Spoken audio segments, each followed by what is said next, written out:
اگر شما هم در فهرست اون افرادی هستید که موضوع انشاء در آینده میخواید چیکار بشید فضانورد شدن هستش، حتما برنامه امشب رو ببینید، چرا که با محمد رضا رضایی میخوایم صحبت بکنیم درباره اینکه چطور فضانورد بشیم. در واقع دستورالعمل‌های فضانورد شدن که این روزا میبینم که خیلی مشغولش هستین، میبینم یه دوره آنلاین هم گذاشته بودین. بله، فضانوردی خب خیلی شغل هیجان انگیز و خیلی سختیه. خب وقتی دوره میذارید یعنی سر کار گذاشتین مردم، واقعا با دوره شما میشه فضانورد شد؟ نه اصلا نمیشه فضانورد شد، چرا که دوره فضانوردی اصلش 2 سال هستش که اونم به شرط‌ها و شروط‌ها که پذیرش پیدا بکنه و با شرایطی که هست، ابزار و ادواتی هم میخواد. 100%. ببینم دوره‌ای که من گذاشتم صرفا یه دیدگاه جامع میده نسبت به این شغل که اصلا چه شرایطی لازم هست برای ورود به اون. من نتونستم در این دوره شما شرکت بکنم و فوق‌العاده وسوسه انگیز بود برام وقتی می‌دیدم تو اینستاگرام که دارید آگهی می‌کنید. احتمالاً خیلی اومدن آنلاین دنبال کردن که در دنیای فضانوردی چی می‌گذره. اجازه بدید من از هیجان خودم کم نکنم، سوال بپرسم که اصلا چطور میشه فضانورد شد؟ به غیر از اینکه بخوایم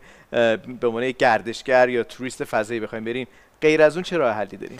ببینید باید حتما در دوره‌های آموزش فضانوردی که در کشورهای صاحب فناوری هست شرکت بکنن. قبلش چطور اصلا انتخاب میکنن که من میخوام برم در دوره شرکت بکنم؟ یه سری معیارها هست، باید یه سری افراد داشته باشن برای اینکه بخوان اجازه بدن اون فرم ثبت نام دوره رو پر کنن. مثلا خب یه محدوده سنی هست بین 27 تا 37 سال هست برای کسانی که میخوان فضانوردی به عنوان شغل باشه، ولی اگه بخوان گردشگر بشن ما دنیسیتو مثلا 60 ساله هم داشتیم که رفته فضا. اولین گردشگر فضایی بود. بله. و یا مثلا مارک شاتلورث رو داشتیم که 29 سالش بود زمانی که به عنوان گردشگر از آفریقای جنوبی به فضا رفت. این در واقع حالا بحث سنیش هست، اما مهمترین مسائل یه سری آمادگی‌های روحی و روانی و جسمی برای این قضیه هستش. من از بحث روانشناسی شروع می‌کنم که بحثی هستش که شاید خیلی‌ها در واقع نمی‌بیننش. 5 تا مرحله داره برای گزینش، برای اینکه شما در دوره‌های فضانوردی پذیرش بشید که 2 مرحلهش آزمون‌های روانشناسی هستش. عجب. یعنی کسانی که حالا اختلالات روانی دارن یا یه سری مهارت‌ها و ویژگی‌هایی رو که به اصطلاح برای حضور در فضا نیاز هست، برای شرکت در دوره‌های فضانوردی نیاز هست، اینها نداشته باشن طبیعتاً رد میشن. افرادی که استرس خیلی زیادی دارن و مشکلات این چنینی دارن، اونها در آزمون‌های روانشناسی کاملا رد میشن. ما افرادی رو داشتیم که با اینکه از نظر جسمی واقعا عالی بودن و پرفکت بودن برای سفر به فضا، اما مثلا در لحظه‌های آخر دیدن اینها مثلا روحیه کار تیمی ندارن، یه مقدار خودخواهی در وجودشون هست و اینها کاملا رد شدن. و اجازه میفهمن یه آدم میتونه حسابی پنهون بکنه در واقع این صفات‌های عجیب و غریبی که حالا میشه گفت بخشش شاید خصلت‌های روانی باشه که شاید بشه درمانش کرد، شاید نشه درمانش کرد. ببین برخی از خصلت‌های روانی رو میشه درمان کرد، اختلالات رو تا حدودی میشه بعضیاشون رو درمان کرد، ولی اون کسانی که مسئول گزینش هستن 7 خط روزگار هستن برای این قضیه. واقعا باید همینو گفت و اون یعنی هر قسمت از کار یک آزمون روانشناسیه. مثلا فرض کنید که شما به عنوان حالا فضانورد پذیرفته شدید، من رو حسابش بعد امروز به شما خبر بدم که شما در واقع پذیرفته شدید، ولی اینو مثلا میذارم 1 ماه دیگه به شما اعلام میکنم. میبینن که عکس العمل دقیقاً همون 1 ماه خودش آزمون هست. چی شد کار ما؟ و این شرایط خیلی شرایط خاصیه و اصلا ما یه رشته تخصصی داریم به عنوان روانشناسی فضایی و در واقع در سازمان‌های فضانوردی اینها هستش و این آزمون‌ها رو کار میکنن. موضوع بعدی در مورد شرایط جسمی افراد هست و من میتونم من چند تا مورد رو میگم، اگر احساس میکنید که این شرایط رو دارید میتونیم امیدوار باشیم که این کار انجام بشه. من همیشه میگم که اینو من نمیگم، من روایتی هست که از سازمان‌های فضایی دارم. بحث استخوان‌بندی خیلی مهمه، یعنی تمام مفاصلتون باید خیلی خوب سالم باشه. دقیقاً باید 4 ستون بدنتون سالم باشه، تمام مفاصل بتونه به خوبی کار بکنه، تراکم استخوانی مناسب باشه. چرا؟ چون وقتی شما میرید فضا اولین چیزی که تحت شعاع این سفر فضایی قرار میگیره سیستم اسکلت بدن شما که در تغییر گرانش زمین یا دور شدن از زمین این وضعیتش متفاوت میشه، یعنی یه خورده ولو شدگی به حساب میاد. ببینید ما وقتی که به فضا میریم یکی از عناصری که در بدن ما کم میشه بلافاصله کلسیومه و کلسیوم عملا برای دندون‌ها و استخوان‌بندی تاثیر میذاره دیگه، چون ما اونجا استفاده نمی‌کنیم از این اندام و خیلی کم استفاده می‌کنیم و اینا شروع می‌کنن به در واقع این عناصر و چیزها رو از دست دادن. خب مگه روی زمین ما از استخونمون به شکل خاص خاصی استفاده میکنید؟ ببین همین الان که من و شما وایسادیم یک فشاری داره رو اسکلت بدن ما میاد و همین نمیذاره این اسکلت تحلیل بره و اونجا اینطور نیست. اونجا اون حالت بی وزنی که وجود داره انگار که رهاییم دیگه. دقیقاً. شما همین الان این دیوان شیره که بخواید بلند بکنید فشار رو ماهیچه ها و استخوان بندی شما میاد، اما در فضا اجسامی که در واقع چند صد کیلوگرم وزن یا بهتر بگیم جرم روی زمین دارن و شما با اشاره یه انگشت حرکتشون میدید. در واقع من فضانوردا در فضا ورزش میکنن. اگر این کار انجام ندن موقعی که برمیگردن به زمین خیلی مشکل ایجاد میشه. پس 4 ستون بدنش باید سالم باشه، از آزمایش‌های روانی باید سالم بیرون بیاد. هنوز رو بدن هستیم. بله. یه چند تا کد من در حقیقت میخوام اینجا بدم. بحثی که چشم ها هستش. دید چشم فوق العاده مهمه. در حالت نرمال باید 20 باشه دید هر دو تا چشم. فکر کنم مال ما هست.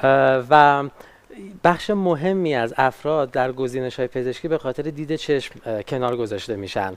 چون مثلا فرض کنید که من میگم یه چشمو میتونم با لنز اصلاح کنم، با یه جراحی اصلاح کنم، ولی وقتی که در آزمون‌های پزشکی قرار میگیرن چشم خیلی ویژگی منحصر به فردی داره و شاید اون چشم من با چشم شما از نظر عملکرد در شرایط بی‌وزنی خیلی متفاوت بشه. چرا؟ چون وقتی ما به فضا میریم رو دید ما خیلی این بی‌وزنی و اون اتفاقاتی که میفته تاثیر میذاره. مگه رو عضلات تاثیر خاصی میذاره؟ چون مثلا عدسی چشم رو عضلاتی داره حفظ میکنه یا مردمک گشاد و تنگ میشه؟ اون تاثیراتش هست. مهمترین تاثیراتش هنگام بلند شدن از زمین و بازگشت به زمینی که ما تحت شتاب خیلی زیادی هستیم و در اولین قسمت در واقع مشکل دید ما در واقع برای دید ما مشکل ایجاد میکنه و همین موضوع باعث میشه که خیلی کار سخت بشه برای ما. خب پشت سر شما دارم عکس فضانورد رو میبینم که کلی ابزار و ادوات بهش وصله. طبیعتا تو فضا به نظر نمیاد بشه، به نظر خیلی قرص و محکم وایساده روی زمین، یه جای خوب در واقع سفت ایستاده و خیلی در واقع تو حالت معلق نیستش. گفتید که اصلی ترین مسئله برای انسان فرود اومدن و در واقع پرتاب شدن که فشار زیادی به بدن وارد میشه. پس باید چشم سالم باشه و باقی اندام تحت این فشار بتونن به قول معروف دووم بیارن و همون شرایط طبیعی خودشون رو داشته باشن یا کم ریسک باشن. به عبارتی شرایط دیگه هم هست. قلب این که میگن دندونشون نباید یه دونه دندونه پر کرده داشته باشن، درسته؟ ببین دندون پر کرده اصلا جایی تو سیستم فضایی نداره. چون اون ماده‌ای که برای پر کردن دندون استفاده میکنن در شتاب‌های بالا تغییر حجم میده و باعث خورد شدن دندون میشه و کاملا از بین میبره. بعد حالا بر فرض اگر این اتفاق نیفته ما واکنش اون ماده رو در شرایط بی‌وزنی نمیدونیم. به خاطر حالا عزیزانی که میگن مثلا ما دندون پر کرده داریم چیکار بکنیم، من میگم این دندون قیدشو بزنید. اگر واقعا به فضا نوردید علاقه‌مند هستید بهترین درمان ایمپلنت هست برای این. یعنی جایگزین میکنید؟ جایگزین بکنن. یعنی همه فضانوردا که میرن مشکل دندان ندارن اصلا. اصلا ندارن، دندونای بسیار سالمی دارن. ولی خب من پیشنهاد میکنم ایمپلنت بزنن چون نزدیکترین حالت به در واقع دندان طبیعی هست. چون اون در واقع چیزی که میکارن داخل دندون، اون پایه‌ای که داخل فک میکارن، خود هم باعث میشه که از تحلیل استخوان فک جلوگیری بکنه. یعنی پروتز معمولی یا خود همون پوسیدگی که بعد باعث شده ما پر بکنیم بعداً پیشروی میکنه. به خاطر همین اصلا نباید دندون پوسیده‌ای وجود داشته باشه و برای فضانوردان. برای فضانوردان خب پس دندون پوسیده نباید داشته باشن، چشمشون هم باید 20 باشه به قول شما و قلب بسیار سالمی باید داشته باشن. چون مهمترین اتفاقی که در فضا میفته، یعنی یکی از مهمترین اتفاقاتی که ما هنگام مواجهه با شرایط بی‌وزن داریم این هستش که جریان مایعات بدنمون در واقع برعکس میشه، یه سری اتفاقات دیگه براش میفته. مثلا ما روی زمین به خاطر بحث گرانش جریان مایعات با یه آهنگ درستی داره تو بدن ما میچرخه. بخش زیادی از بدن ما رو هم در حقیقت آب تشکیل داده. بعد وقتی ما به فضا میریم تمام مایعات به سمت بالا جریانشون هست و یه قلب فوق العاده قوی میخواد برای اینکه بتونه این رو دقیقاً برسونه.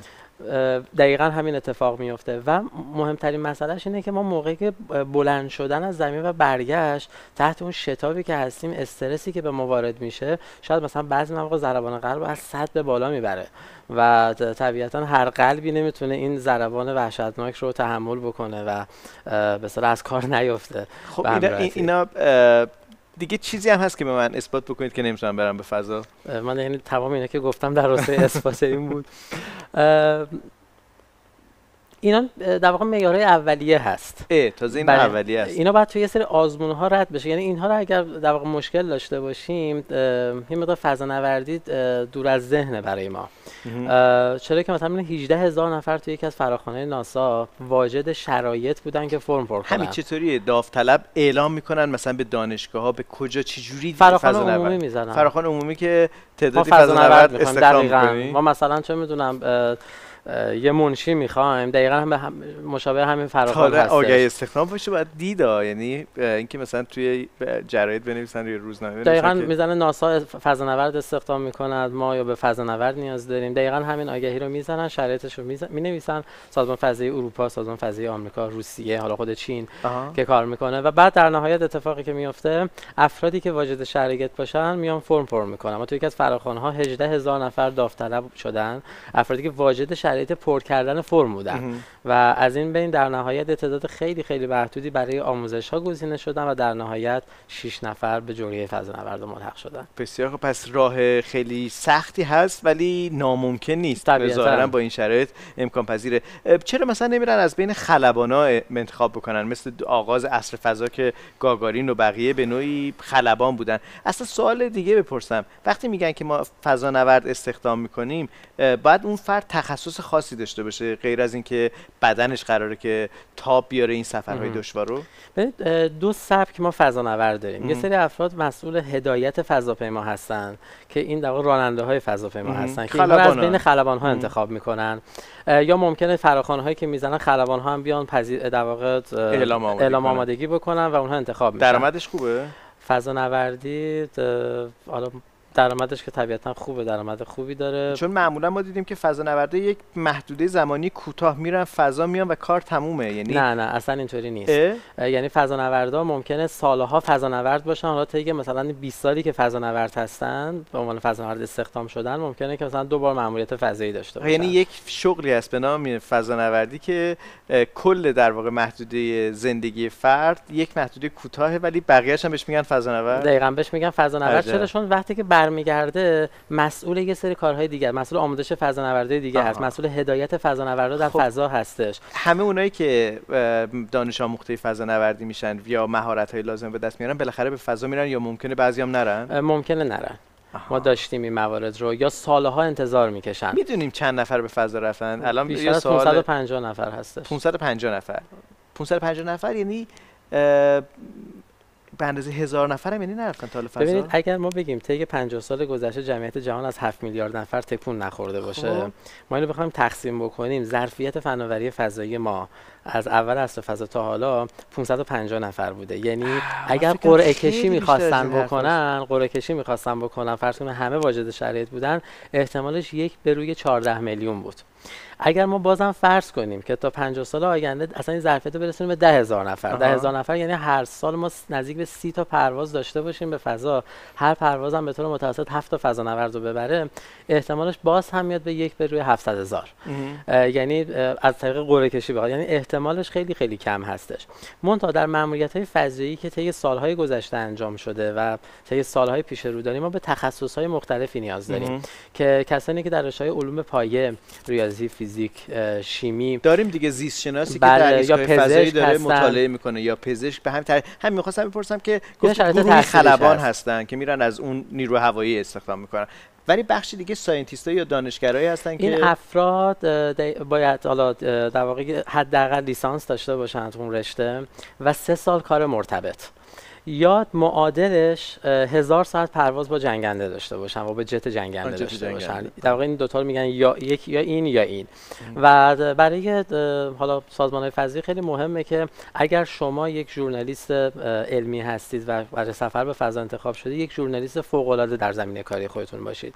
اینها در واقع اون مسئله براشون خیلی خیلی مهمه که بهترین در همون حوزه باشن. چرا که فضانوردی یک صنعت خیلی خیلی پیشرفته است و همه چیز باید باید در بالاترین سطحش باشه، حتی افرادی که اونجا شرکت میکنن. متشکرم از محمد رضا رضایی. اجازه بدید پایان گفتگومون با یه تصویر باشه از استیون هاکینگ، کسی که رویای سفر به فضا رو داشت، هرگز به فضا نرفت ولی مزه فضا رو چشید. با این تصویر که اینقدر تصویر جسورانه، مردی با در واقع اون صندلی چرخدار معروف اینجا در واقع داره به نوعی شرایط رفتن به فضا، بخشی از در واقع وضعیت در فضا بودن تجربه میکنه. این معروف به زیروجی. بگید کجاست؟ فضانوردا برای اینکه با شرایط بی‌وزنی آشنا بشن یا گرانش ناچیز اصطلاح علمی درست‌ترش هست آشنا بشن، اونها رو در یک سری هواپیماهایی میذارن و اینها مانور پارابولیک اصطلاحاً انجام میدن. یعنی بلند میشن و به ارتفاع مناسبی که رسیدن با زاویه 45 درجه هواپیما بلند میشه، در واقع اوج میگیره و یک باره این زاویه‌شو معکوس میکنه و تو این فرایند حدودش 20 تا 30 ثانیه شرایط بی‌وزنی ایجاد میشه. من فکر کنم تو سقوط آزاد پس نیست. تو این حرکت هست. ببینید اونا در حقیقت دارن سرعت زاویه‌ای رو شبیه سازی میکنن اونجا و تو هر صورتی پرواز بین 30 تا 35 بار این کارو انجام میدن. ما فضانوردا که میخوان آموزش ببینن این شرایط رو تجربه میکنن. هر بار که میره بالا 30 ثانیه 40 ثانیه این بله مثلا تو یه پروازی که انجام شده 2-3 ساعت اینا در هوا هستن، حدودش مثلا 30 تا 35 بار این عملیات رو انجام میدن و اینجا آقای هاکینگ در حقیقت در یکی از این پروازهای گرانش ناچیز حضور داره و خیلی دوستش به فضا بره. یعنی صحبتش هم شده بود که ممکنه که به ایستگاه فضایی بره ولی به هر حال دست کم شرایطشون و عمرشون در واقع قطع نداره. بنده خدا شرایطش برای زندگی رو زمین هم خیلی سخت بود ولی به هر حال جسورانه باقی موندش و پیش رفتش و شاید در واقع این تصویر نمادی باشه از جسارت انسان برای پیدا کردن شرایط متفاوت برای اینکه بتونه پرواز بکنه، رویاهای خودش رو به سرانجام برسونه. شاید برای شما هم این رویا باشه که بخواید به فضا سفر بکنید. نمیدونم آنچه که در گفتگوی امشب برای شما مطرح شد شرایطی ایجاد کرد که فکر بکنید که این اتفاق برای شما ممکنه یا نه. ممکنه که اتفاق ممکن باشه. دست کم برای من احتمالاً این پرواز زیروجی ممکنه که رخ بده. $5000 دارید؟ $5000؟ آره یه پروازش $5000. باید امتحان بکنیم. شاید دنبال روسیه همین الان $5000 میگیره. سازمان فضایی اروپا $6400. $6400. آره میتونید ثبت نام بکنید و توی پرواز حضور داشته باشید. دست کم برای ساخت یک مستند تلویزیونی شاید این کارو کردین. 100% خیلی در واقع توی این پرواز زیرو جی کارهای ژانگولر زیاد انجام دادن. مثلا ازدواج بوده داخل اینجا یا یه سری مدل ها رفتن اونجا عکاسی کردن و کارهای مثلی انجام دادن. علاوه بر حال تحقیقات علمی و پژوهشی یه کارهای تفریحی هستش. من ترجیح میدم که مثل استیون هاکینگ در واقع این آدرنالین بودن در فضا رو تجربه کنم. فوق‌العاده لذت بخشه. متشکرم از محمد رضا رضایی. متشکرم از شما که تماشاگر راه شیری امشب بودید. این مجموعه تلویزیون اینترنتی توسط دیجیکالا مک تقدیم حضور شما میشه. روز و روزگار بر شما خوش.